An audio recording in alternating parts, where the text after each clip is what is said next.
When we were coming to Arizona, somebody said Arizona is a conservative state.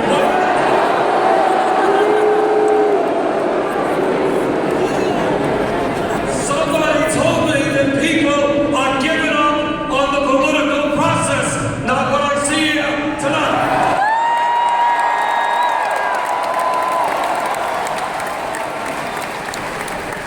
Thank you all so much. I cannot believe this crowd. I just want to thank you so much.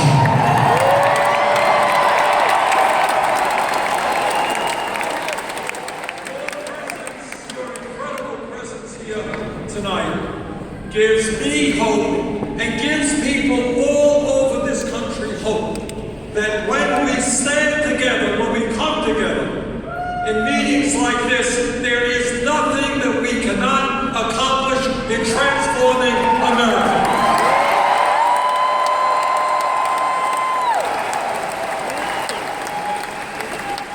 I want to thank Yolanda for that wonderful introduction. She's a member of the CWA, and I thank the CWA and the trade union movement.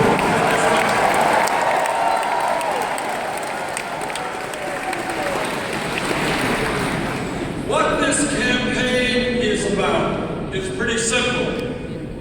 What this campaign is about is saying that our great country and our government belong to all of the people and not a handful of billionaires.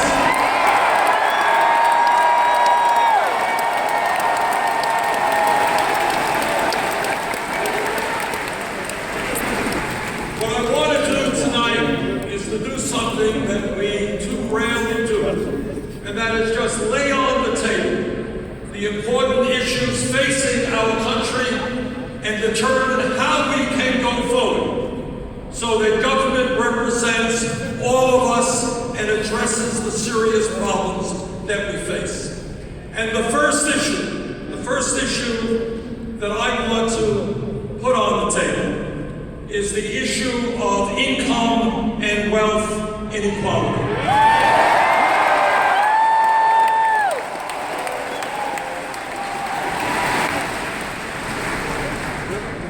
Today, we live in a nation which has more income and more wealth inequality than any other major country on earth. That is not acceptable, and together we are going to change that.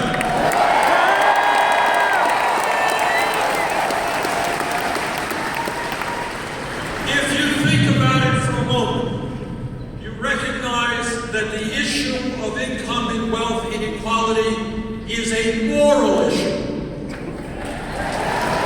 Are we content? I didn't even finish the sentence. Are we content to see the proliferation of millionaires and billionaires when we have the highest rate of childhood poverty of any major country on earth?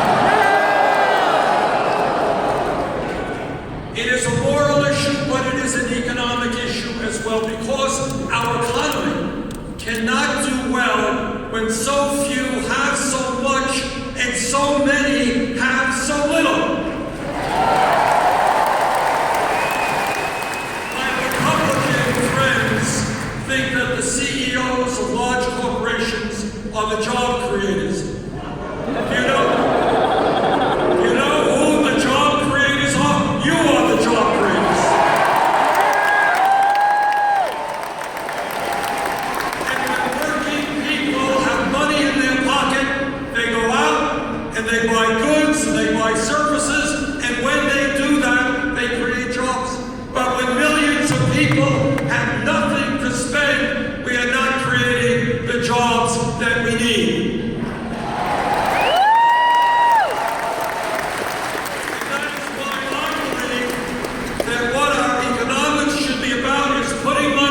Into the hands of working people and not the billionaires.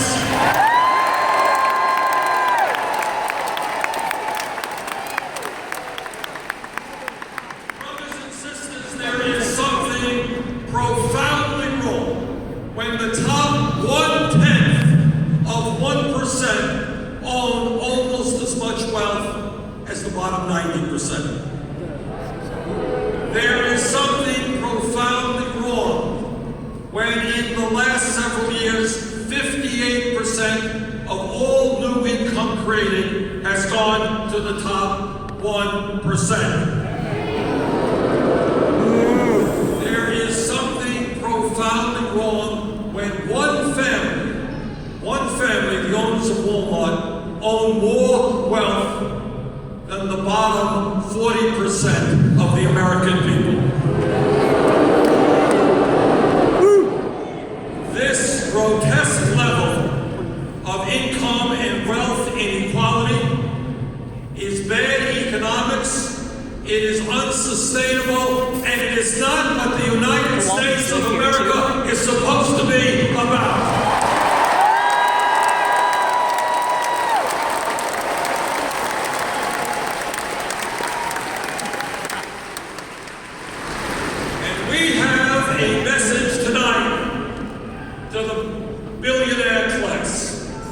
And that message is, you cannot have it all. You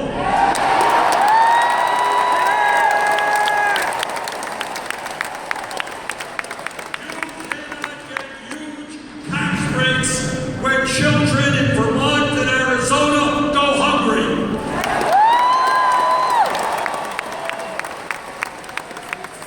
You cannot continue to ship out jobs to China when millions of Americans need work here.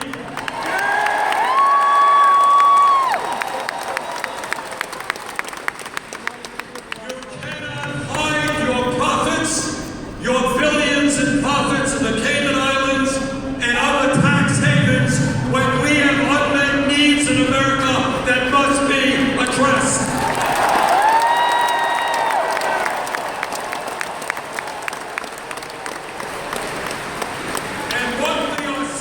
The billionaire class is their greed has got to end, and we are going to end it for them.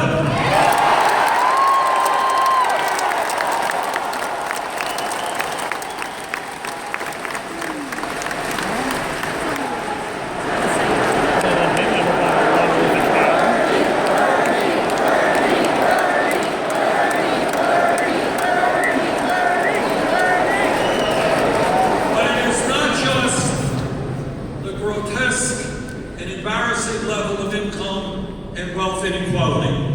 When we talk about what's going on in America today, we have got to recognize the tragic reality that for the last 40 years, not 10 years, not 20, but for the last 40 years, the great middle class of this country, once the envy of the entire world, that middle class has been disappearing. And I want you to think about this. All of you know that we have seen in recent years an explosion of technology and worker productivity. And yet, despite that, median family income today is almost $5,000 less than it was in 1999. All over America, all over our great country, people are working not just one job, not just two jobs, they're working 3 jobs, 4 jobs to cobble together some income and some health care. This economy can do and must do better than that.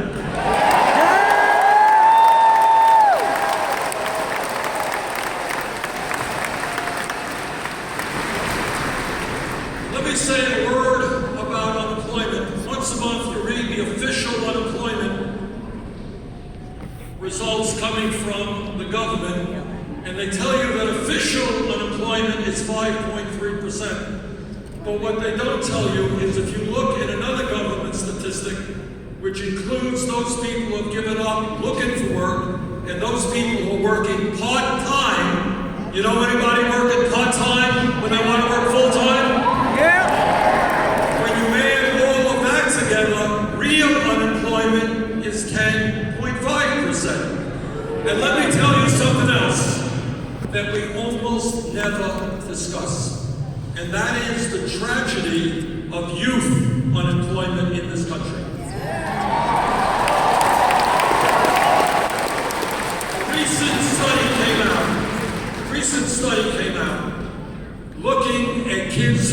graduated high school, and this is what it said. If those kids were white, their real unemployment rate was 33%. If they were Hispanic, their unemployment rate was 36%.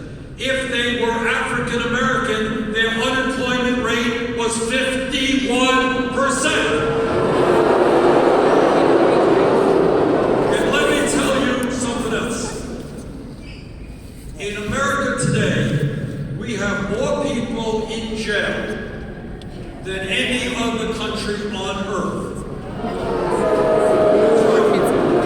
And one of the reasons, aside from a broken criminal justice system, one of the reasons that we have so many people in jail is that we have 5.5 million kids hanging out on street corners with no jobs and no education.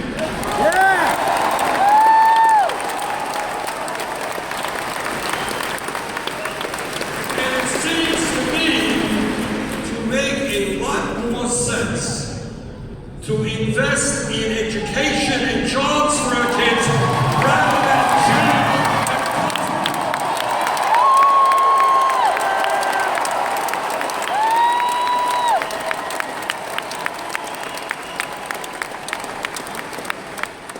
I want our country to have the best educated people, more people going to college than any other country, not more people in jail.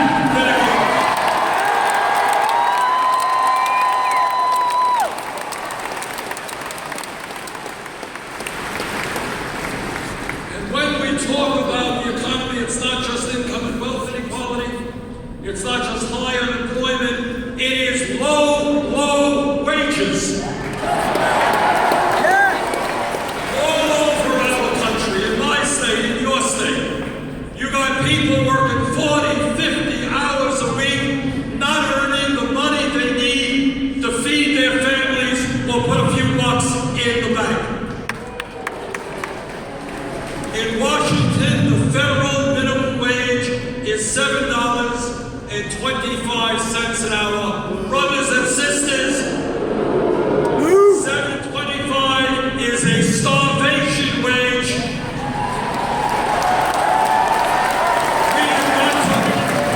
We have got to raise the minimum wage to a living wage, $15 an hour.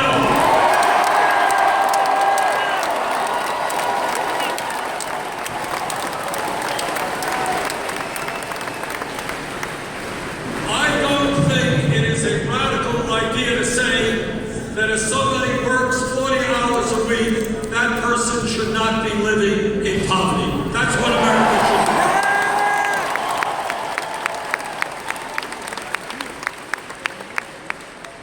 When we talk about fair wages, we also have to understand that it is unacceptable that women today make 78 cents on the dollar.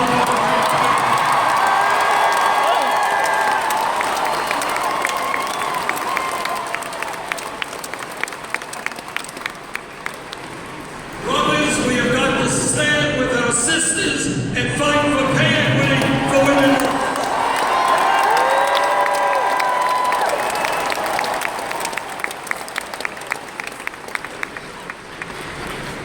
Now, as many of you know, a lot of my Republican colleagues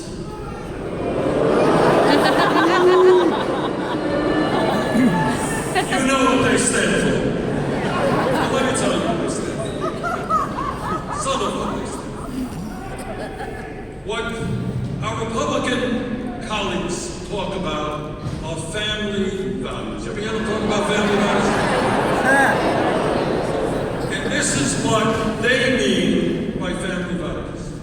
They mean that a woman should not be able and have the right to control her own body, mind, and spirit.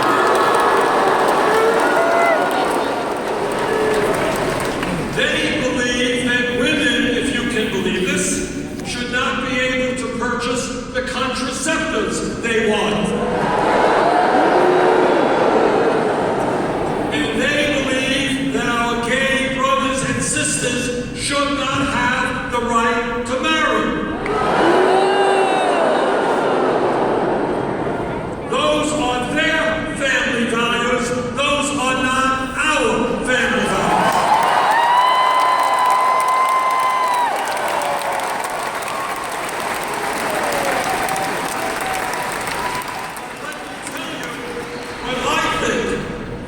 values should be real family values that support families, that enable love to exist and care to exist in families. First, we have got to end the international embarrassment of the United States being the only major country on earth which does not guarantee workers paid medical and family leave.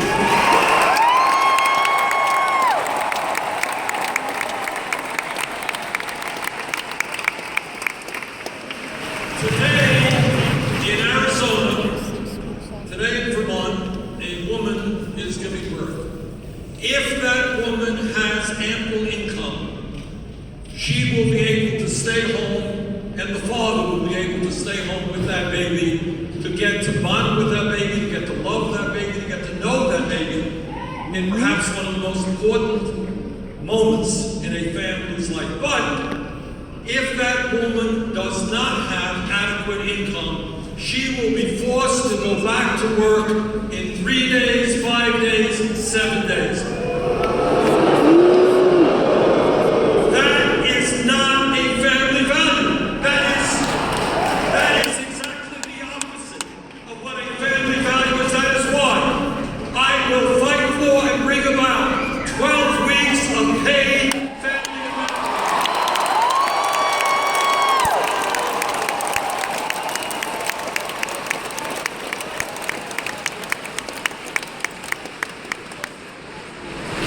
All over this country. That's right.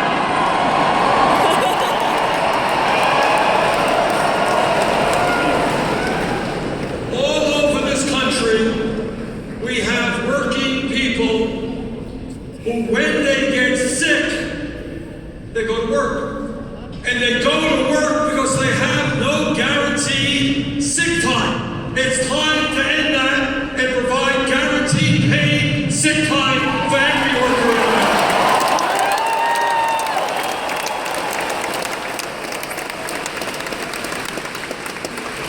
You know, and if we all heard a few weeks ago that Jeb Bush thinks that the American people Jeb Bush thinks the American people need to work a little bit harder.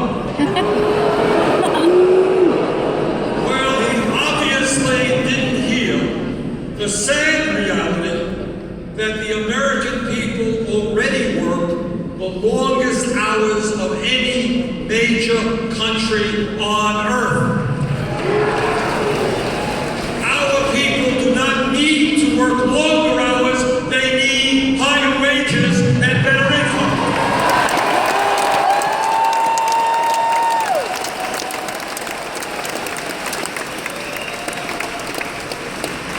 Now, when we talk about the crisis facing our country, when pollsters ask people, what's on your mind? What do you think is most important? What people invariably say is jobs. We need more jobs. Well, in my view, when we have over 30% youth unemployment, 10.5% unemployment in general, when our infrastructure, our roads, bridges, water systems, rail are crumbling, we can and should put millions of people back to work rebuilding our country.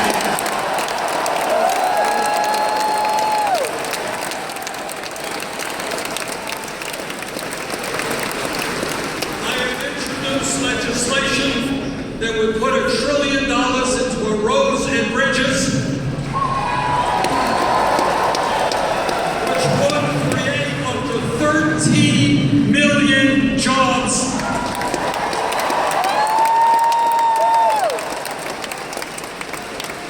And that is exactly what we have to do. Think of in America. We're all over this country. Our people are rebuilding our roads, our bridges. Our rail system is now far behind many other countries. Let's have the best rail system in the world. Let's put our people to work on.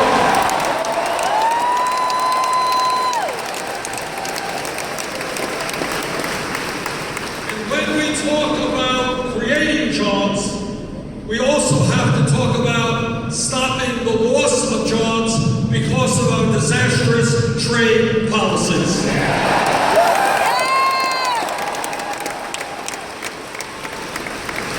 We're looking at a senator who voted against NAFTA, against CAFTA,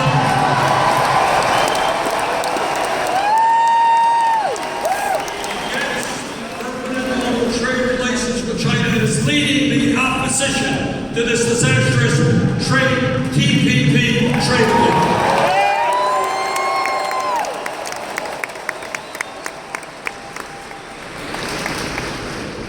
We need trade policies which create jobs in America. We need corporate America to start investing in America and not just countries all over the world.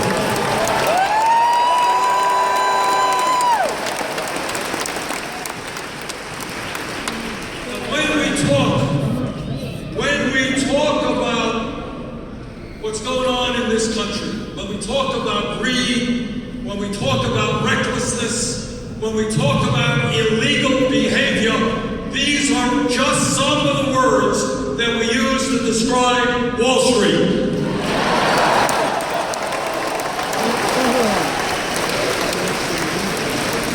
Today, the largest 6 financial institutions in this country have assets of some $10 trillion, equivalent to 60% of the GDP of America. After we bailed them out because they were too big to fail, most of them are now a lot bigger than they were before we bailed them out. In my view, if a financial institution is too big to fail, it is too big to exist.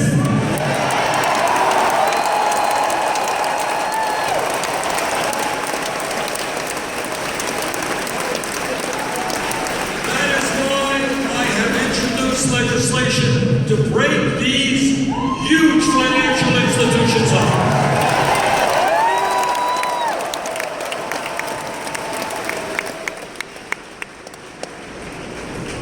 I want to talk very briefly about an issue which in many ways may be more important than any other. And that is that as a result of the disastrous Supreme Court decision in the Citizens United case,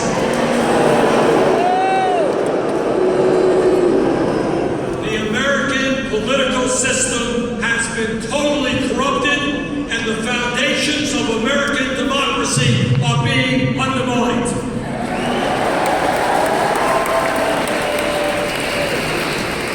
What the Supreme Court said to the wealthiest people in our country, they said, okay guys, you already own much of the economy.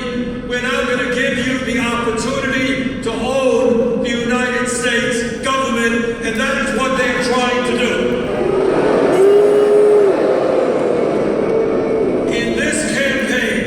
The Koch brothers alone, the second wealthiest family in America, will be spending almost $1 billion in this campaign cycle. That is more money than either the Democratic or Republican parties are spending. When one family spends more money than either of the 2 major political parties, that is not democracy, that is oligarchy.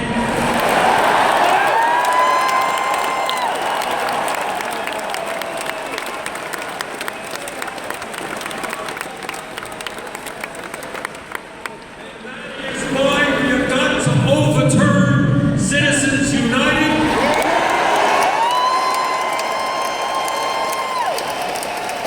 And why we need public funding of elections. I see a lot of young people here today.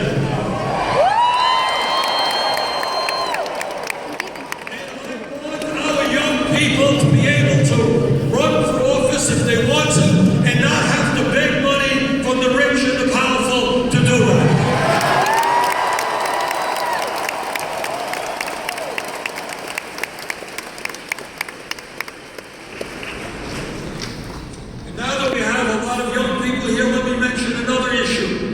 of importance to our youth. Right now, all of you know that we live as a nation in a highly competitive global economy. And if we are going to succeed into the future, we need the best educated workforce in the world.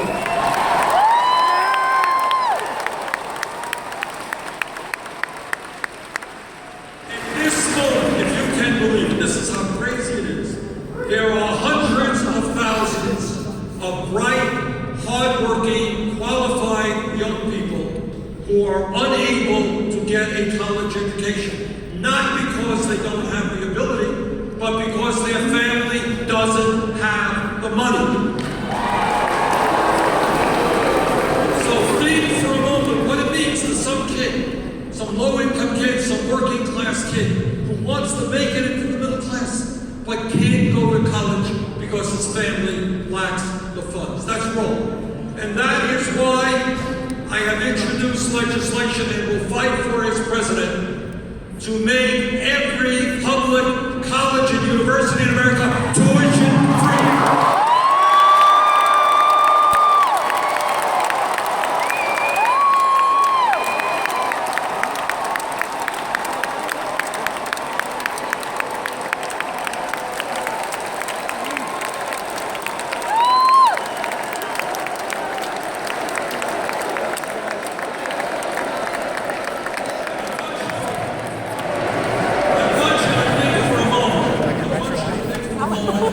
What free public college and free public university will mean. What it will mean is not only helping kids who are seniors and juniors in high school. What it will tell kids in the 4th grade, in the 6th grade, here in Phoenix or Burlington, Vermont, that no matter how poor you may be, if you study hard, you do well in school, you can in fact get all the education you need.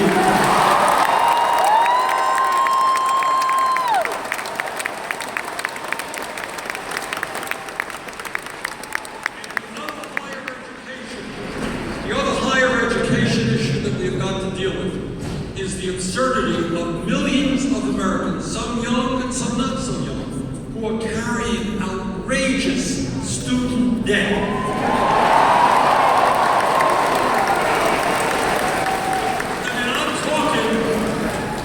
Just 50,000, not 100,000. I talked to a young woman, graduated dental school, $400,000 in debt. What my legislation would do is end the absurdity of people with student debt paying 8, 9, 10% interest rates.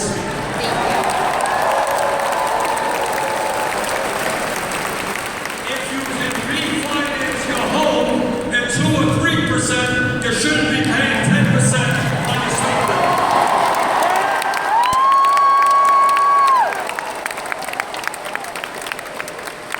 And we have also got to get the U.S. government out of the business of profiteering on student debt.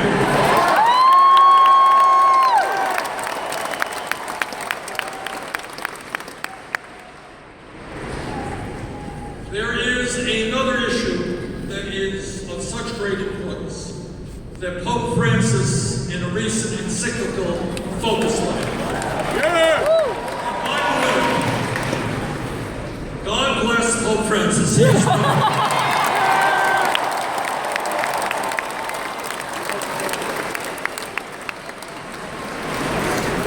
I think sometimes people think my economic views are radical. You should hear what this guy is saying.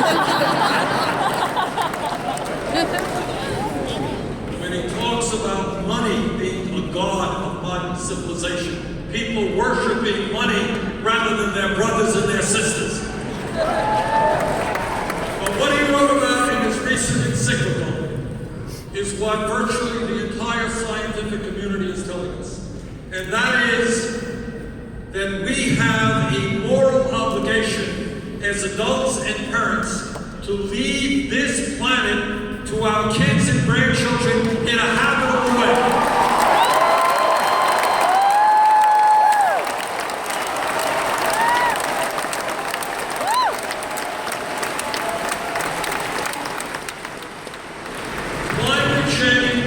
is real. Climate change is caused